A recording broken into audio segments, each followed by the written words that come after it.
Hi, I'm Tara, and welcome to Let's Do Books. Email me at tara@thelesbianreview.com with any questions or comments, or come join the Facebook group, The Lesbian Review Book Club.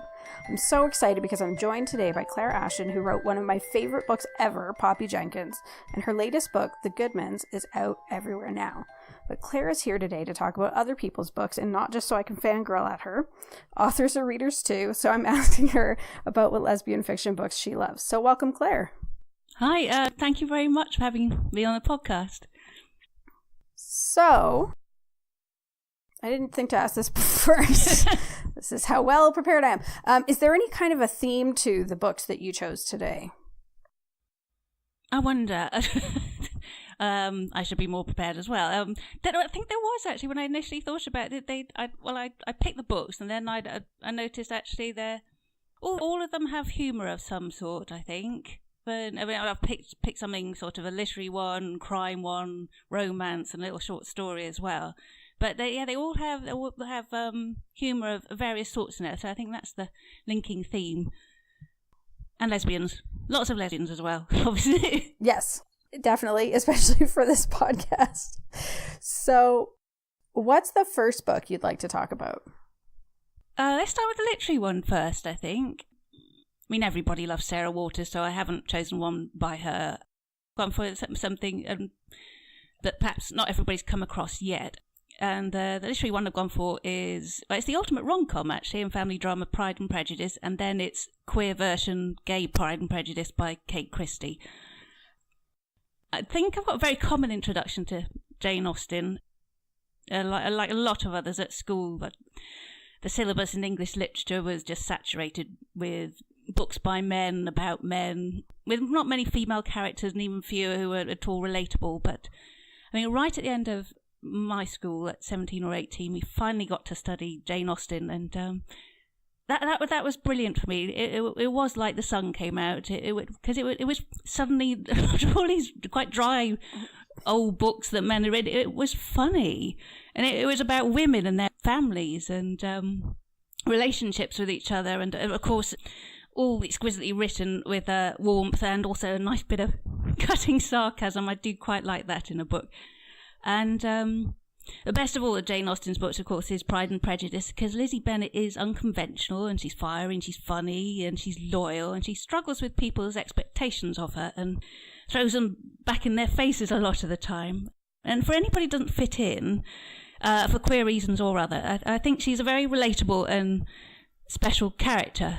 She's so wonderful. I think she's one of my favorite characters that I've ever read in any book in the whole of my life. Yeah, mine too. I mean, I think partly because of when I read it in my sort of late teens, it was just so refreshing. So yeah, I think she's just totally ingrained in my head now, and the whole story as well is. Yeah, and actually, yeah, I was thinking about this as well. Even Mr. Darcy's kind of is now thoroughly ingrained here. Because I loved him as a hero, and he's not a macho hero. He's much more like the Ice Queen archetype for me, I must admit, because he's I'm sure he's primed me for every kind of Ice Queen crush I've had since in lesbic. He's rich but he's cold, but he's a good dancer, but deep down he's kind-hearted softy, it's kind of perfect. He's a total Ice Queen. Yes, I love it so much. I think that's why I love Ice Queen so much in romances, all from this life-changing book, Pride and Prejudice. Early on, so feisty heroines and Ice Queens, basically.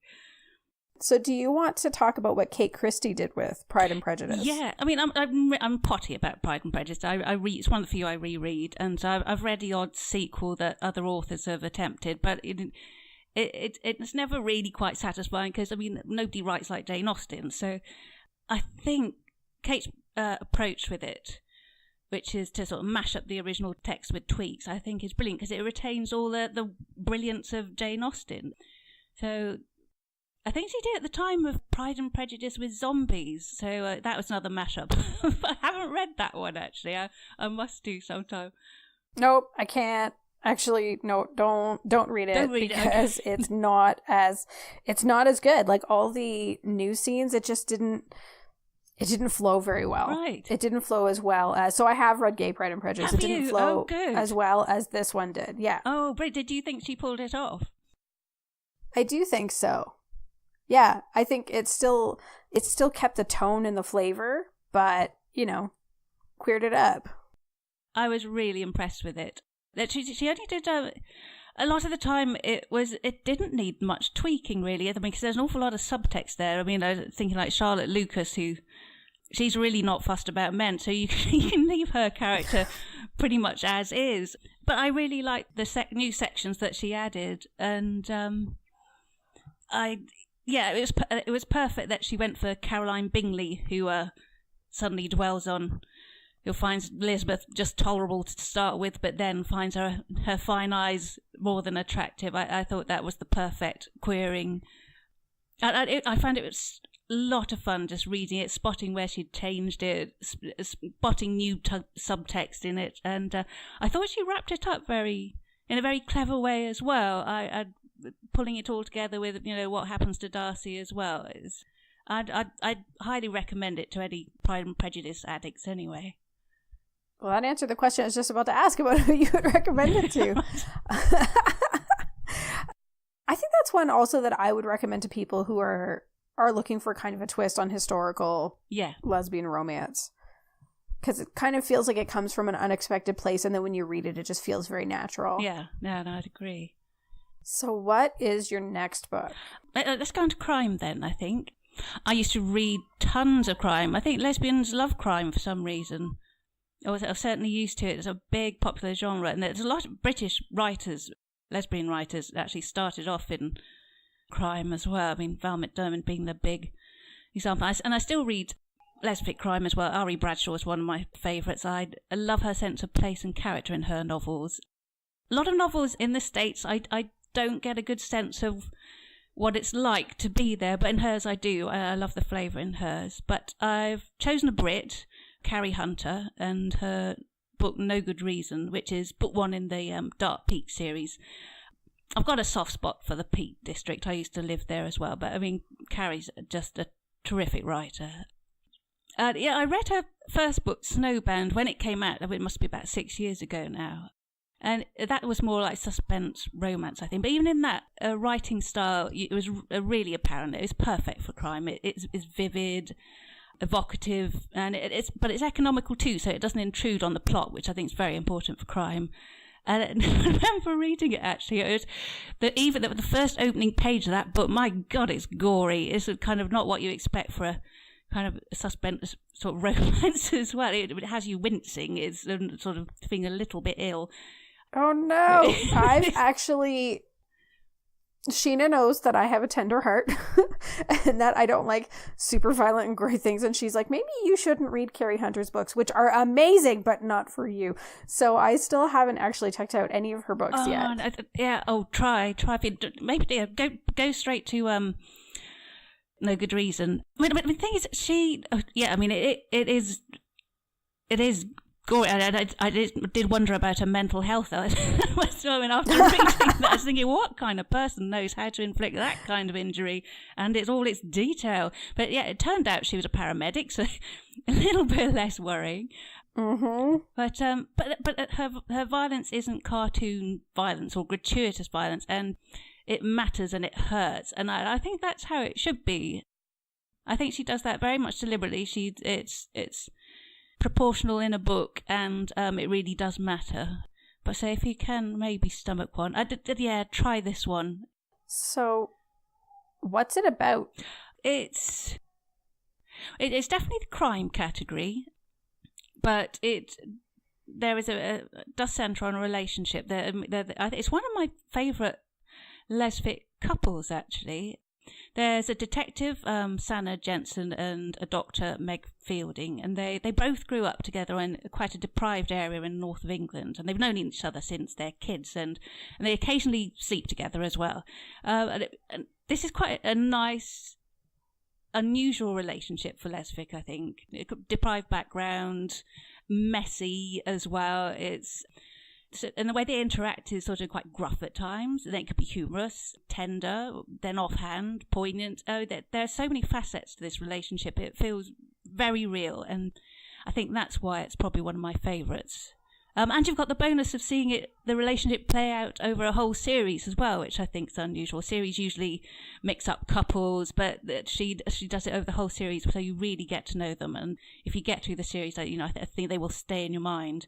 It's set in the Peak District, and the opening's classic Cari Hunter as well. There's an injured woman running across the bleak moorland, described with the intensity, so that you almost feel you're there.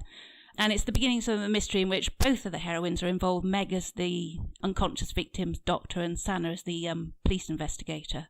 And the mystery is, who is this woman who's been found barely alive on the moors, and what happened to her?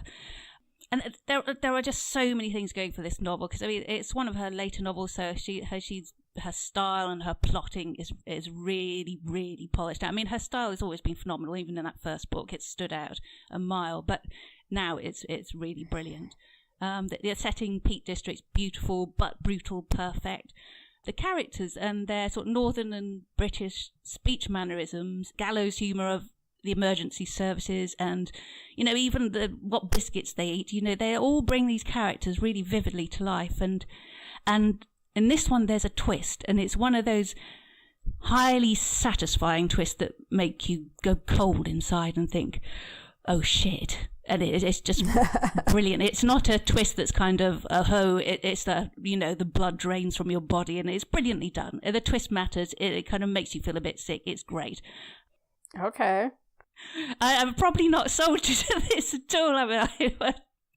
With gore. You've intrigued me. Good. You've definitely intrigued me. I might actually pick it up. I hope you have a go. Yeah, I hope you have a go. She's so good. I just can't recommend her writing highly enough. And I wish her books would go mainstream. They're easily good enough. Easily good enough. I think we're lucky to have her writing lesfic. One of those, like Sarah Waters, you kind of think, oh my goodness, what good fortune that she writes lesfic. And I'm saying with Cari and her crime novels. So who would you especially recommend it to? Anybody who likes crime. Not just lesfic crime, just anyone who likes crime. Okay, cool. So what is your next book? Got to have a romance in there. I love romances. I read a lot of them these days. Basically, I kind of need a fix of them, really. It is like having a face romance, having that lovely emotional roller coaster. You're going to get that with a romance. That's what I like in most books, actually, is kind of relationships and the emotional roller coasters and something that really hits you in the heart. So you're always going to get that with a romance. So I do need my fix of it. And of course the market's just full of romance, so we're spoilt for choice. But it means it's really tricky to choose one, so I've cheated a bit and gone for two, of course. And it's difficult because different authors do different things so well. If you want the classy writing that has a really satisfying turn of phrase, you'd pick Karen Cormaker. Or when life's getting you down and you need to stay with good people, why you pick up Georgia Beers, because you always want to stay in them. They're lovely. Slapstick, Kiki Archer, irreverent humour, Robin Alexander. I could go on. They all bring something different, I think. But I've gone with Melissa Brayden because she does so many things so well.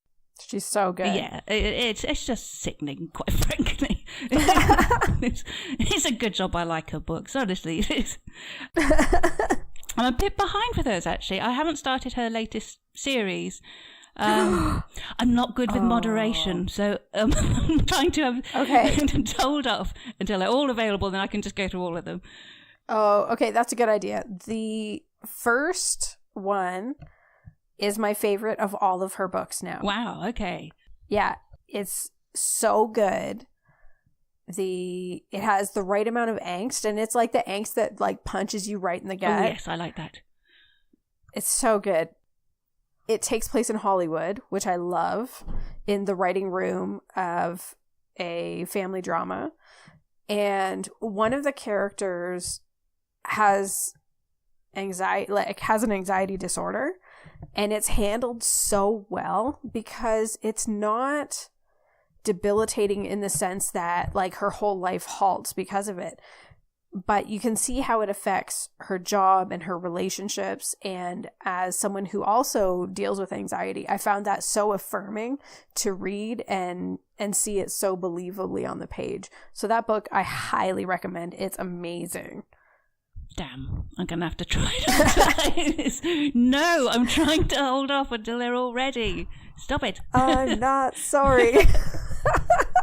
October. I think the last one comes out in October. The new one is just coming out. We're recording this in June, even though this episode is probably going to go up later in the summer. Yeah, so you only need to wait a few more months, I guess. Kids will be back at school. I can just read the books all day long. Excellent. I'll take some time off. It's a good plan. So which book of Melissa's did you choose? I've chosen Kiss the Girl. There are other books perhaps have couples together that I maybe liked more. Sam and Hunter is a really magical couple for me in just 3 words. Or Jordan and who is it in How Sweet It Is? What I'm bad at names. I can't remember her name either.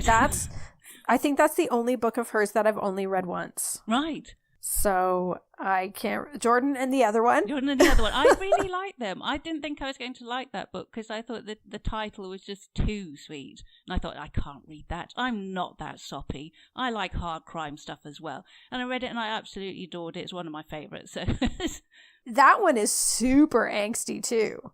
Yes, it is. I do like angst. It has to be said when I'm not good at telling actually when a book is angsty because I love angst so much that I can hardly ever have too much of it.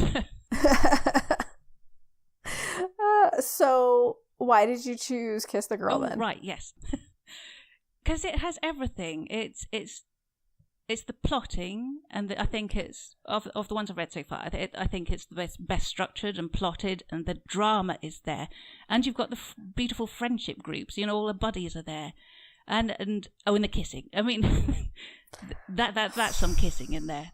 And yeah, the building romance is one of my favourite parts of a romance. I was on a panel once actually, and there was this question: what's the secret to a brilliant sex scene? And for me, it's everything that happens before it. I love the build-up. I love the tension, the longing and desire. And of course, this book has it in spades with that kissing. So that's probably why I love it so much. Mm-hmm. So can you tell people what it's about for the 3 people who haven't listened to me before and haven't read it yet, even though everybody should read it? Because that was my favorite for years and years and years until I read Eyes Like Those. Right. And it's still one of my favorites. Yeah, I was going to say, is it worth saying what it's about? Well, the whole series is based around 4 friends who meet at college. They find they've got a great combination of skills to set up an advertising firm. So the combination of friends have different backgrounds, personality types, and this first one centres on Brooklyn. I think she's kind of could have been a cool girl next door type character, but of course she's a little bit raw and very independent because she was put up for adoption as a baby, and her trusted friends and work are everything to her. At the beginning of the book, she's having a really shitty day. She's had a speeding ticket, the car's towed, all her stuff inside, and on top of that, she's just been contacted with the details of her birth mother, and she's really shaken up by this and not even ready to tell her trusting group of friends about it. And she's wandering about, head in a mess, goes into a quiet bar for a well-deserved drink, and then realises, of course, she can't pay, she hasn't got a purse. And this is when slightly older executive type Jessica waves to the bar and offers to pay. Now Jessica there's another reason why I really like this book so much. She's absolutely one of my favourite heroines. Mm-hmm. She has, of course, ice queen type. I'm going to say ice cream in a minute instead of ice queen. So if I say something... Both are good! I love both of them, yeah. So she has a reputation as a complete hard ass. By her own admission, she's meant to be absolutely cutthroat in business. But there's a magical thing about this book. You don't see that at first. Your first glimpse of her when the reader and Brooklyn meet her is she's on downtime. And we just straight away get to see that she's just a mature, competent, empathetic, sensitive woman who's also very, very hot. So, and they just chat, and it's beautifully done. It's a little flirty, and they offer little bits of information to each other and entice each other and hook the reader. And they start this guessing game, because Jessica's on this rare break from work and wants to leave business out of the conversation. She's has Brooklyn guessing about what her profession is, and Brooklyn still is very frustrated by this and doesn't get it right even by the end of the evening. And then,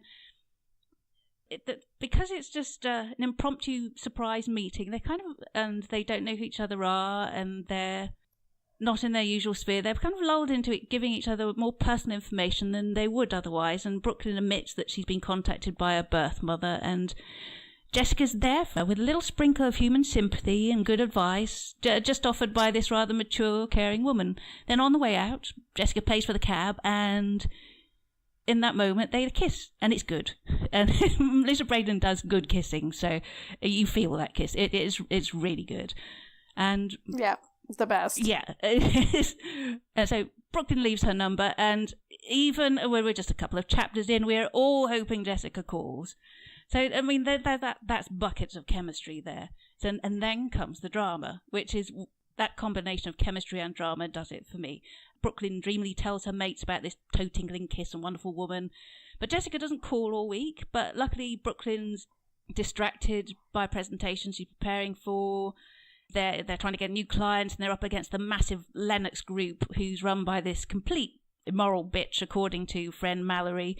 And Brooklyn and Mallory arrive at the possible new client, and cue blood drains from Brooklyn because Lennox Group is there, and of course it's headed by Jessica. And after I remember reading this the first time and the next time, and it's so perfect. After the meeting, Jessica sends Brooklyn a message saying, "So it turns out I'm in advertising," and it's just perfect. It's one of those bits of writing and timing that you think, I wish I'd done that. It's really good. Yeah. And even better, Brooklyn replies, "Was my next guess." It's incredibly well done. So, I mean, it carries on. Brooklyn's friends are incredulous, dreaming kissy lady is Jessica bloody Lennox. And, of course, there's no way that Brooklyn can carry on seeing their competitor. But, Jess seemed pretty nice and supportive. And Brooklyn falls asleep with Jessica's kind words kind of still ringing sublimely in her ears. And this is just in like 4 or 5 chapters. I had a little reread to refresh my memory, and this is just the first tiny bit, and she establishes all that. And so you've got this great bunch of friends, you've got sympathy for the gorgeous, admirable but vulnerable Brooklyn, and who together with the reader is now completely hooked on Jessica. And the scenario is set for great drama, surprising emotional twist, and it's all beautifully executed with her sort of trademark snappy dialogue and fresh turn of phrase. It's just great writing. Yeah, I love it. I love it so much. Jessica Lennox is kind of my... Anytime there's a question in any of the lesfic Facebook groups, who's your ultimate lesfic crush? Every time it's Jessica Lennox. It's an easy choice, isn't it? Because... like, she's accomplished, and she's like, everybody thinks she's a bitch, but she's actually incredibly kind. The way she takes in the neighbor's daughter. Yes. When there's that, like, family crisis next door, which isn't really a spoiler because it's just like this side plot that I think is mostly there to show what a wonderful person Jessica is. But she's also, like, a gamer, so she's kind of this geek girl that nobody would guess. She's really... she's complex, and she's lovely, and she moves at Brooklyn's speed the whole time. Yes. Which I adore. I think it's a confidence, maturity, and consideration is, and being drop dead gorgeous is just this insane combination. Just a winner. Yes. Oh my God. Maturity in romance characters is so much sexier than people that don't have their shit together and just like play head games. Every time I would much rather read. I'm also okay about reading about people who are hot messes as long as they like know it and aren't manipulative, I guess. Yeah. I was going to say I quite like messy characters, but yeah, it's the manipulation and the intention is the difference, isn't it? Yeah. Yeah, exactly. It's like, are you a hot mess but you're still a good person versus are you a hot mess and you're terrible to everyone in your life? So who would you recommend this book to? Again, well, lesbian romance readers, definitely, and also further afield, mainstream romance readers, because it has it has the extra of that plotting and drama that is so good to read and keeps you reading as well as just the central romance. So it's another one that starts to stray out of the genre, I think. Agreed. So what's your next one? Oh, yes. Bonus romance. Because out of Lesbian, the romance is what I read most of all these days. Yeah, actually, beyond romances, and at the moment I read kids' books to my kids a lot. That's what I read most of all. And last year, actually, I'd read some really good ones to them. So it was Cresta Coward, and if you read the How to Train Your Dragon books, and Tom Fletcher with the Christmas Saurus, and of course there's J.K. Rowling. And I was struck that the vocabulary in those books is really extensive, and the style is full of flair, and every chapter has a hook and a tease at the end, because kids are a really tough audience, and you need a story to really leap off the page for that age group. And I'd found... Are your kids ready for Harry Potter? Joe just about now. It's got more on the dragon books, but yeah, Ellie's not. How old is he? He's 7. Oh, okay. So Ellie's 5. Yeah, I was wondering the same thing about if it was too soon for my oldest for Harry Potter, but she's only 6, so I think she needs a little bit more time.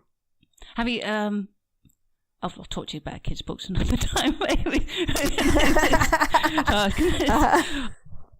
Yeah, that's the other genre I read a lot.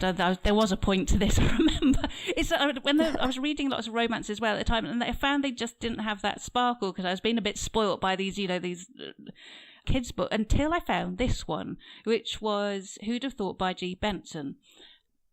And this one, right from the start, the character and writing just leaps off the page as well, because it's funny and it's clever, but in an accessible and delightful way. And the main character is so vivid and instantly relatable. She's Hayden, and she's a not skinny at all nurse. She's a bit of a klutz and sarcastic. I love having a bit of sarcasm in there, but full of humour and warmth as well. And the book opens with her, she's completely knackered from night shifts, and she's trying to reset her body to get into day shifts. And she's doing things like considering should she go for a run, but no, she eats an entire pizza instead. Should she do something sensible and go to sleep? No, she reads crap on the internet instead. And this is what I love about, well, actually, other G. Benson characters as well. Many aren't very noble, and they don't always do the right thing. In fact, they're a bit rubbish at times, just like ordinary people. And I like that very much. Yeah. Anyway, while Hayden's browsing crap on the internet, she finds an advert for a fake marriage. And, of course, Hayden is also hopelessly broke and pretty desperate, and finds, after worrying about it being an axe murderer placing the ad, she replies. And it turns out that the person who needs a year-long marriage, including living together, is the super annoying, arrogant, little bit gorgeous surgeon from Hayden's hospital, Sam Thompson. Another ice queen. So I did say ice queen that time, I think, rather than ice cream. This keeps coming up. You did. It's written entirely from Hayden's point of view in third person, because I know some people get put off with first person. It is third person it's written in, isn't it? I'm pretty sure it is. Yeah. And I find this really works, because it makes Sam this delicious mystery, and even her motivation for getting married is too, because you're never in her point of view, as far as I can recall. And Hayden describes her as a complete pain in the arse, so cold that, Hayden's phrase is, so cold I'd ask her to hold my beer in summer to cool it. She hates this arrogant doctor, but yet, even though it's in her point of view, G. Benson still very skillfully makes enough of a hint of Sam's character come through that, there's probably someone warm inside, just even with a twitch of a smile, or the flicker of amusement. Or Hayden noticing green eyes, a little sprinkle of freckles on her nose. It's very nicely done. And Hayden's dislike of her is so wonderfully over the top. You know that she probably just fancies her a little bit. It's brilliant and just so humorous all the way through. There's oodles of tension. There's oodles of chemistry. And I quite like the flavour of this ice queen again. She comes across as insensitive because she's entirely focused. She's a neurological surgeon, and she's very focused on the treatment rather than Hayden, who's a nurse and has to deal with more kind of the all-round care. And Hayden picks her up on it, and she's thoughtful and adjusts. And there's little things like that just reveal that she's a good egg, and gradually Hayden and the reader see more of that side of her. And another thing G. Benson does really well is taking her time over the development of a relationship. And you do want this one to go on forever, because there's a gem of humour on every page of the book, which is really impressive. It's a long book for lesfic. So the quality of writing humour is really good for over the entire book.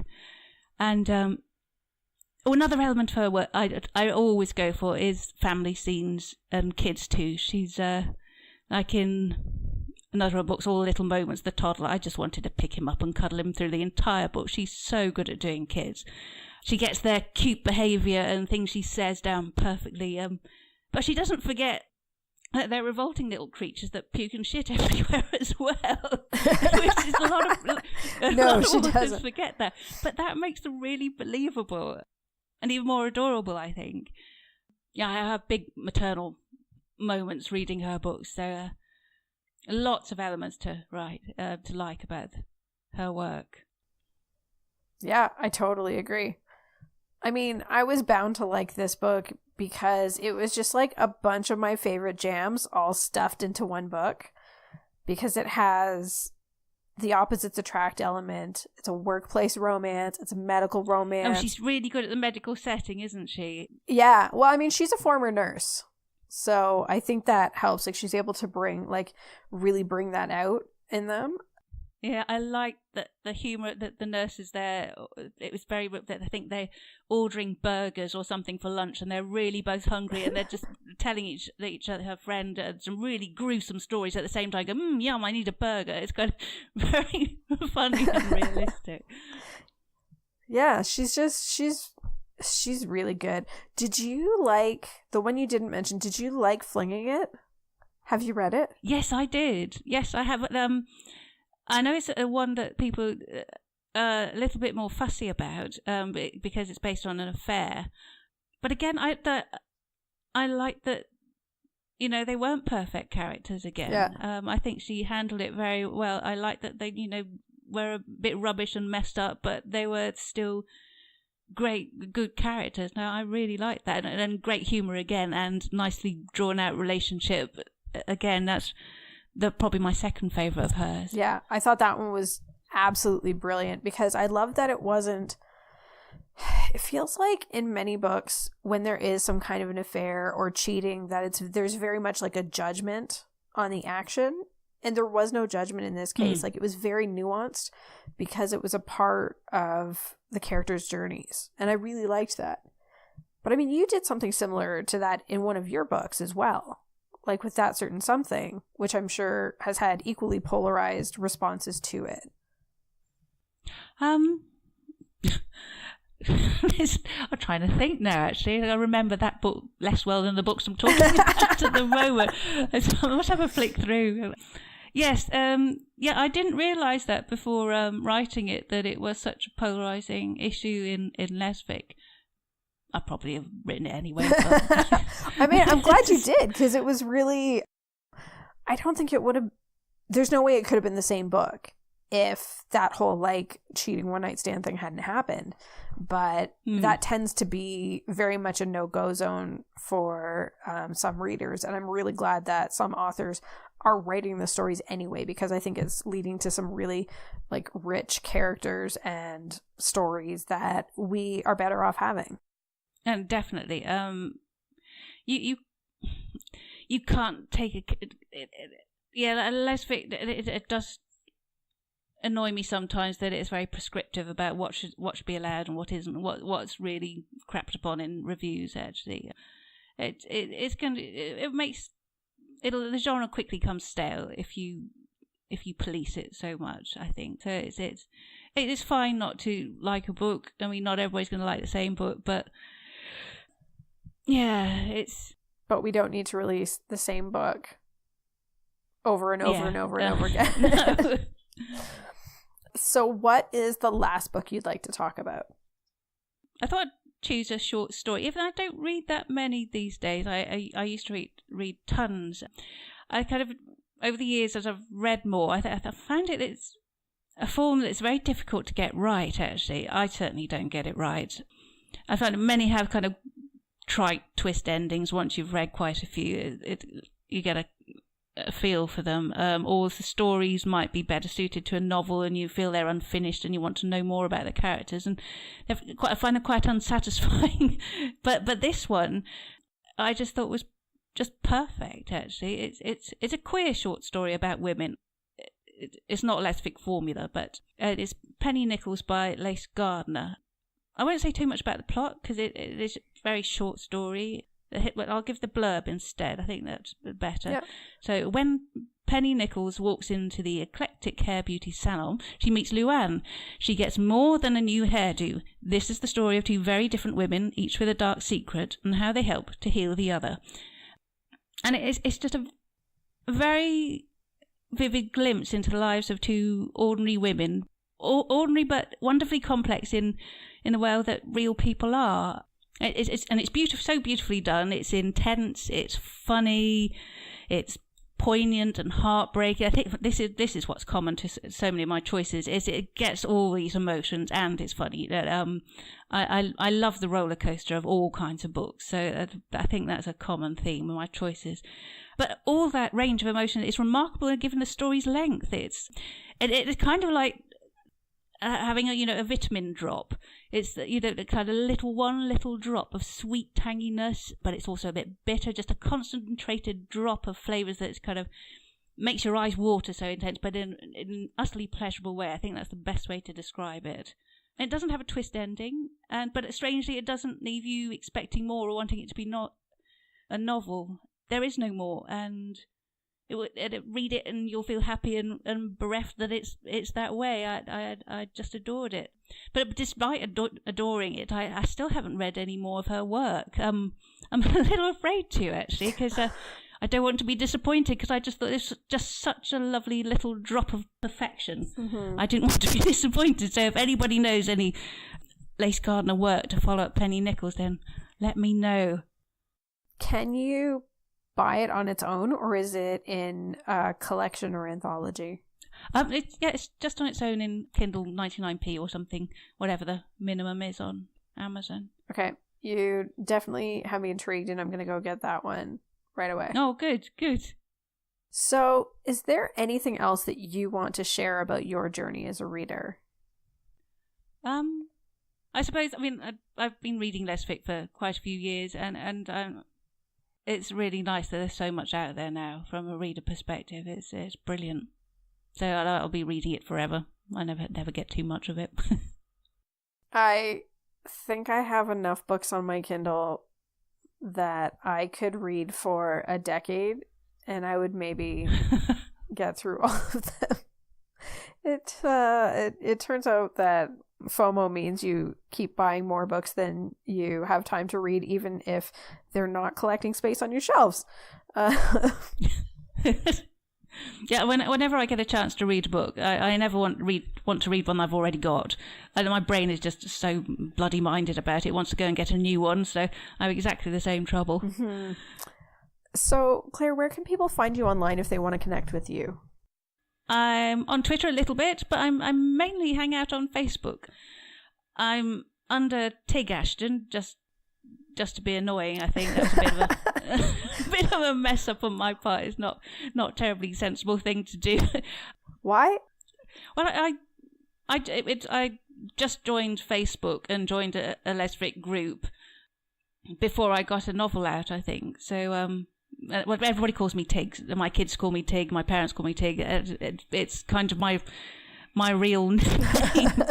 So it's just such a mess. I've used my actual official real name as my author name, and then I've used something entirely different to talk about my work. But that's where I am, Tig Ashton on Facebook. Yeah, I like Facebook, actually. I love talking to other authors and readers. I enjoy it very much. That is great. And that's all for this episode. Thank you so much, Claire, for joining me. Thank you. So, I'm Tara, and you've been listening to Les Do Books. Remember to email me at tara@thelesbianreview.com with your questions or comments. If you're an author who's interested in joining me on this show to talk about the lesfic you love or the trends that have you interested, please let me know. If you've enjoyed this episode, please check out the show notes where you'll find a Patreon link for the Lesbian Talk Show. Our patrons get exclusive content like bonus podcasts that no one else gets access to. You can also join our Facebook group, the Lesbian Review Book Club, to talk about these books and anything else you're reading and loving. To find this and many other great shows, all you need to do is search for the Lesbian Talk Show on iTunes, Podbean, or Stitcher.